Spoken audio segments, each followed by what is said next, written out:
ప్రియమైన నా హిందూ బంధువులారా, నేను మీ భారతానంద మహారాజ్ ఓం భారత్ శక్తిపీఠం విశాఖపట్నం పీఠాధిపతి.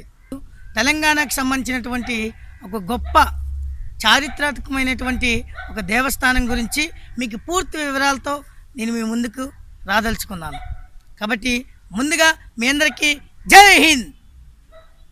ఈ యొక్క దేవస్థానం వివరాల్లోకి వెళ్తే, హైదరాబాద్కి సమీపంలో ఉన్న రంగారెడ్డి జిల్లాకు సంబంధించినటువంటి హనుమాన్ టెంపుల్. ఈ యొక్క హనుమాన్ టెంపుల్ని దేవతల గుట్ట అని కూడా అంటారు.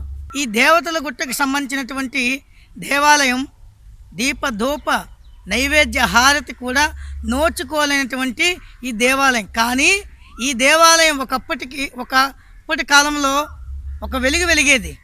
కానీ ఈ రోజుల్లో ప్రస్తుత కాలంలో చూస్తూ ఉంటే ఈ దేవాలయానికి కనీసం దీపం పెట్టడానికి కూడా ఈ ప్రభుత్వాలు కానీ హిందువులు కానీ ఆలోచన చేస్తున్నటువంటి ఒక దుర్ఘటన. ఈ దేవాలయానికి సంబంధించినటువంటి భూములు చూసుకుంటే పురాతన కాలంలో అయితే 200 ఎకరాలు ఉండేవి. కానీ ఇప్పుడు ప్రస్తుత కాలంలో చూసుకుంటే రెవెన్యూ ప్రకారంగా అయితే 30 ఎకరాలు మాత్రమే ఉంది. చూడండి, 200 ఎకరాలు ఎక్కడ, 30 ఎకరాలు ఎక్కడ?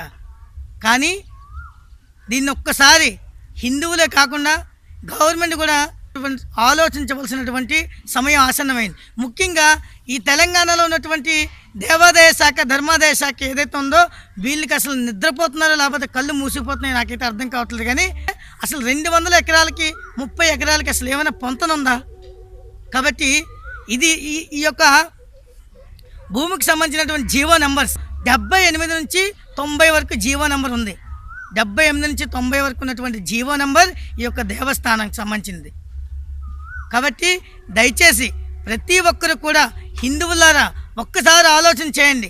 రాను మునుముందు కూడా వచ్చే కాలంలో మన యొక్క హిందూ దేవాలయాలు, మన యొక్క హిందూ వ్యవస్థలు ఏవైతే ఉంటాయో వీటిని భూమిలో పాతిపెట్టే ఒక దుర ఆలోచనలతో కానీ, లేకపోతే ఒక ప్రణాళికబద్ధంగా అనేటువంటి ఈ యొక్క తెలంగాణ గవర్నమెంట్ కానీ, లేకపోతే తెలంగాణలో ఉన్నటువంటి కొంతమంది సెక్యులర్ కుక్కలు కానీ ఈ యొక్క రాజకీయాలకు అమ్ముడిపోయి ఈ యొక్క ఇలాంటి దేవస్థానం ఏవైతే ఉంటాయో, దీపధూప నైవేద్య హారతులకు నోచుకోలేనటువంటి దేవస్థానాలు ఏవైతే ఉంటాయో వీటిలన్నిటిని కూడా స్వాధీనం చేసుకొని ఈ యొక్క భూమిలో పాతి పెట్టడానికి సిద్ధంగా ఉన్నారు. కాబట్టి దయచేసి హిందూ బంధువులారా, మీరైనా ఏవైతే హిందూ సంస్థలను చెప్పుకుంటున్నామో, రకరకాల హిందూ సంస్థలు ఉన్నాయి. కాబట్టి దయచేసి మీరైనా ఒక్కసారి ఆలోచన చేయండి. ఇట్లాంటి దేవాలయాల గురించి మనందరం పాకుపడదాం. ఆల్రెడీ ఏదైతే దీపధూప నైవేద్యాల హారతులకి నోచుకోలేనటువంటి దేవాలయాలు ఏవైతే ఉన్నాయో ఆ దేవాలయాల్ని వెలికి తీసి, ఆ దేవాలయాల యొక్క వివరాలను కూడా స్వీకరించి, ఆ దేవాలయాల యొక్క ఏవైతే రాజులు లేకపోతే భక్తులు ఇచ్చినటువంటి భూములు ఏవైతే ఉంటాయో వాటిని పూర్తి సమాచారాన్ని సేకరించడానికి జై హిందూ చారిటబుల్ ట్రస్ట్ తెలంగాణలో బాగా కృషి చేస్తుంది. దీని యొక్క వ్యవస్థాపకులు సొల్లేటి మహేష్ బాబు గారు. ఈయన ఒక జర్నలిస్ట్ కూడా.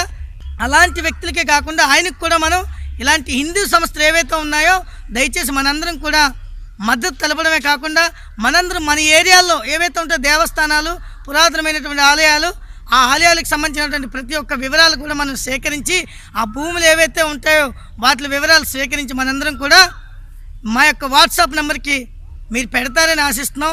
ఎందుకంటే త్వరలో మనం ఒక ఉద్యమంలా చేయాలి.